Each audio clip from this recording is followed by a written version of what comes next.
Okay, so today I had a whole bunch of stuff. Like everything that keeps happening or I keep hearing about, it just keeps, I guess all this other, like, I don't know, background story, foreground story. Like, I just get in my head like a more complete picture about things. So, it seems like nothing is just like happening, just like I don't know. It just seems like for so long, we go and we live our life and it's just unremarkable. We're just trying to survive and stuff. And now I feel like every single thing I'm like seeing purpose and meaning and stuff. You know what I mean? It's crazy. So there's some stuff I want to share. And another thing too is I have so many people right now who are going through these really hard dynamics in relationships and they're really struggling with these different aspects. And one thing when I used to read self-help books all the time, I used to love the ones where they told people stories. I think it's something in us that we like, we can relate when it's somebody's story. And they would give them other names and they would tell their story. And I was thinking, I'm gonna do that to kind of give some background into the stories, but give other people's names. Not give too much background on the people because I don't want anybody to be able to. I mean, they're close friends. I'm sure if they ever heard me saying this would know who's who. But, I'm not trying to expose anybody's stuff. I just think that we can all heal from each other is the main thing that I keep trying to get across to people. So, and this morning, I had a couple of great things that, when I go on and I look for information and just sometimes they just bring me stuff that it's just is so great. So today it was there was a guy. It was a guy talking about his near-death experience, and so I would talk about the books and stuff you can go find, but there's people right on YouTube you can look up and they're telling about their own experience, and his was just so great because it had so much confirmation in it to me. That's what you'll start it is like you start like searching and researching and you start like things start to make sense, but it is as you go on it confirms inside yourself, like you'll know what feels right. And and it's all by our understanding of where we are that at that time. Your understanding could completely shift at any moment. It's all in our own experiences as a soul, and a soul is more than just this life. And in this, so this guy, he was atheist. He was, some kind of Latin, Hispanic kind of nationality or something. He was grew up in the Bronx, never left the Bronx or something like that, had never been out of the city. And so when and was raised in a huge family, Catholic, and with a strong-handed dad, he couldn't show love, never told him he loved him and stuff like that. And this guy was like a power line person or something, and he was up in the box and he got hurt, ended up, he was in the hospital, I think his lungs, his ribs punctured his lung or something. And he couldn't breathe, and he died while he was in the hospital. But it was so interesting how it happened. Like he was laying in the bed and he started knowing that he was dying. And I think he pushed the button and the nurse came in and undid it. Probably just looked at him and just walked out. I know what it's like in the hospital. And so then, and I was an ER nurse too for a long time. So I know how shit goes in the hospital. And so then he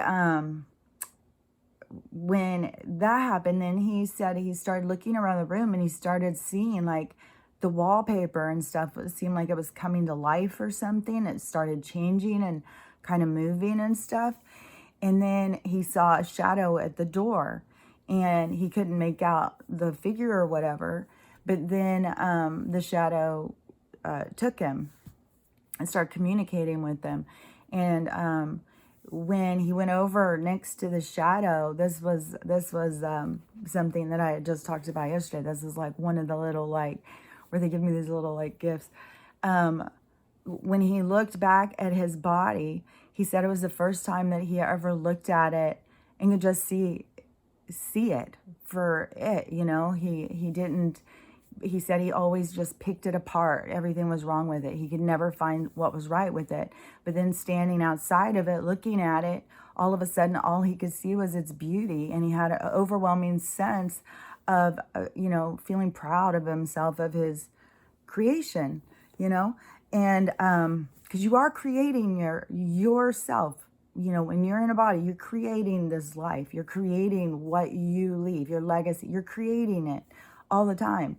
And your attitude is what drives it. So if you're constantly, you know, negative, you're going to have, you know, a hard time.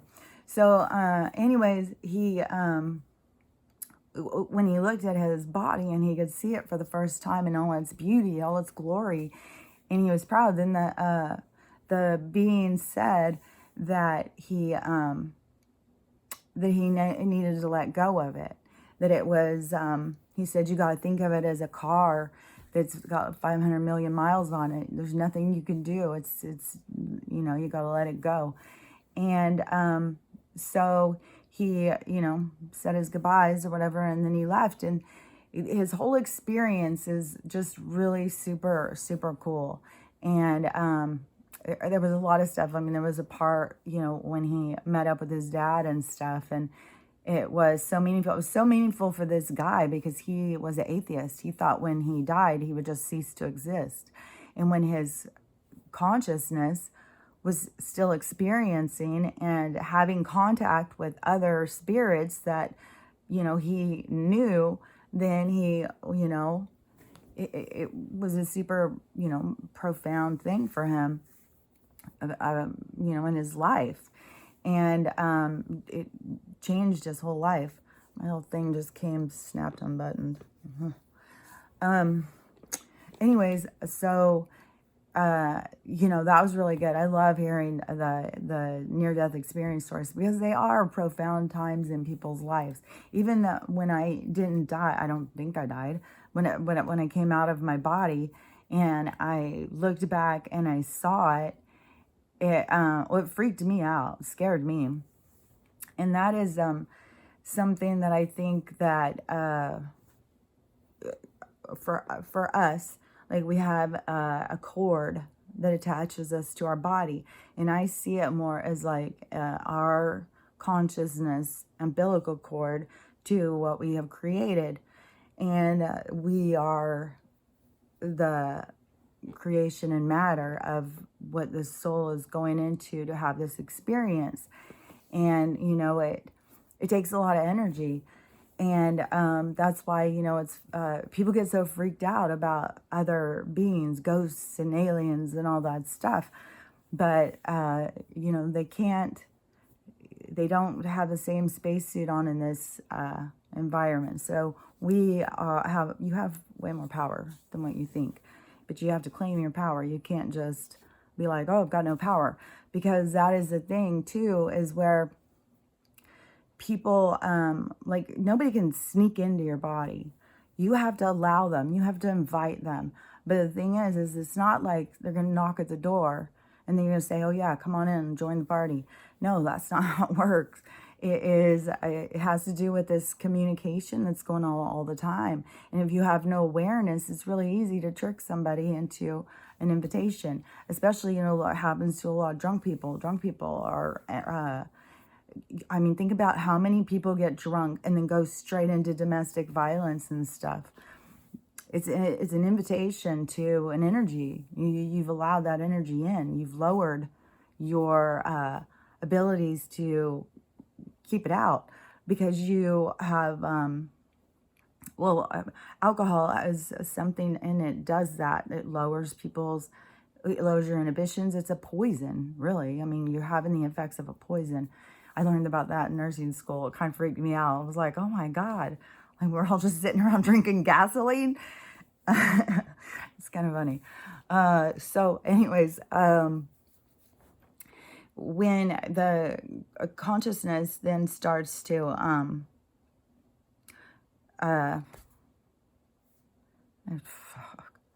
I was going good for a second until I had to go off and talk about the alcohol.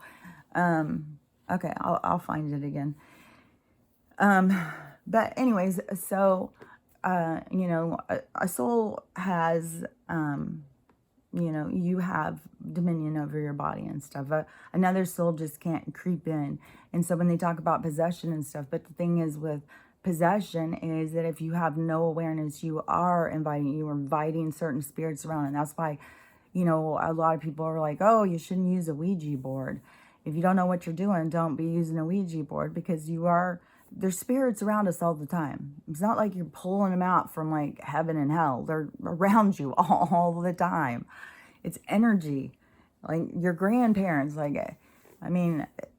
don't get it too stuck in your head, but because I don't think a soul sits and watches us do certain things. But when you're doing some things, you got to have in your head, there's no getting away with anything. There's always someone watching you, and there's always someone in there trying to direct you. And if you're being directed to do bad things, then you need to, take a step back and realize what energy you're, tapping into. And that energy is, it can take people over. It is a consuming type of energy. And, it makes serial killers and stuff. So, anyways, it's important for, humans to realize their own potential and stuff like that. But also what I was talking about yesterday is when you stop just picking yourself apart, like I said, that, that's all I could do before. I couldn't see anything pretty about me. I couldn't see anything positive about myself. I was just so, I don't know, pathetic just came into my head. I don't mean it in a bad way, but just, it was pathetic, and over my healing and over my, I'll just call it enlightenment. Enlightenment to me is just, you're focused on your spiritual health, your spiritual growth, getting in connection to who and what you are, your purpose, your mission, your state of being, why you're here, And so, and in that is where I could step back and start to see myself as beautiful, to love myself fully, to accept myself and appreciate myself. But I also had to go through and look at my dark side. I had to recognize that I am not perfect. I was watching this show the other day, and it confirmed the thing too, because it was talking about the good and the bad, because you aren't just one thing. You can sit here and think like you're good, you're above other people, you're great and stuff like that, but you're not, because there's balance. You have a good and a bad side, and it is all, there is no, cosmic ruler that it's all being measured on. That's why there is no good or bad. It is all just, every single thing is a spectrum, because none of us are the same. That's why labels don't work, generalizations don't work, because you can be so many different things in one thing. Because you get labeled one thing doesn't mean you're just that thing. So that is what the problem is with labels, is because they box us in, they confine us to a set of paradigms that we may not align with, because you're an individual. And that is what is so great about finding yourself in you, and to get to know yourself and to love yourself and appreciate yourself and to see all sides of yourself, and to recognize that you aren't good or bad. You just are. You're just in a state of being, and you're in a flex of learning, of expansion. So there's some more stuff I want to talk about, so I'm going to just hop right back. Hold on.